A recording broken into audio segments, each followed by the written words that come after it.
അല്ല ജെയിംസ് സാറേ, ഇന്നത്തെ ബൈക്ക് എടുത്തില്ലേ? ബൈക്ക് എടുത്താ പിന്നെ ഇവത്തെ കാരണം കാര്യമാണ്. വല്ല കാര്യം. നീ ഇരുന്നേ.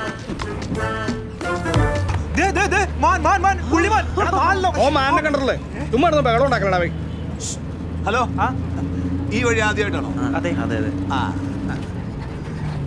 കാഴ്ചമംഗലാവിലൊന്നും പോയിട്ടില്ലയോ? ഓ, ഒരു എക്സൈറ്റ്മെന്റ് പറഞ്ഞപ്പോ കുറച്ച് ഒച്ച കൂടി പോയതാ കേട്ടാ. കാണ്ടാമൃഗത്തെ വേണേ കണ്ടോ?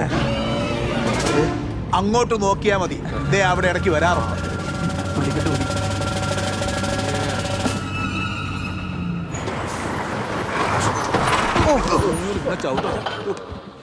എന്താ പറ്റി മേഡം?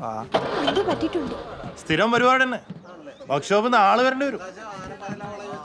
ഓ, ഈ പാട്ടൊക്കെ തൂക്കി വിറ്റിരുന്ന പണ്ട KSRTC ലാഭത്തിലായെന്ന്. സേവറേ, ഒന്ന് ചോദിച്ചു നോക്കി, ചിലപ്പോ ആക്രി വിലക്ക് വല്ലതും കിട്ടുമായിരിക്കും.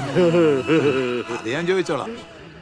അല്ല ജെയിംസ് സാറേ, നമ്മുടെ പാപ്പച്ചനളിയന്റെ കൊച്ചിന്റെ ആദ്യ കുർബാനയ്ക്ക് സാറിനെ വിളിച്ചില്ലല്ലേ? അതിനെന്തിനാ എന്നെ വിളിക്കുന്നത്? ഞാനെന്താ അവൻ്റെ അമ്മാവനോനോ? ആക്രത്തണ്ടി ആക്കാൻ വന്നേക്ക്. ഇപ്പൊ എങ്ങനെയുണ്ട്? തൃപ്തി ആയില്ലയോ? അളിയന്റെ മെയിൻ ശത്രു അല്ലേ? ഞാൻ കാണുമ്പോ ഈ പാപ്പച്ചനും ഇങ്ങനെ നമ്മൾ ഉടക്കാം. എന്നാ കാരണം ആർക്കറിയാം? അതെനിക്കും അറിയത്തില്ല. പക്ഷെ അളിയന്റെ ശത്രു എന്റെ ശത്രുവാ.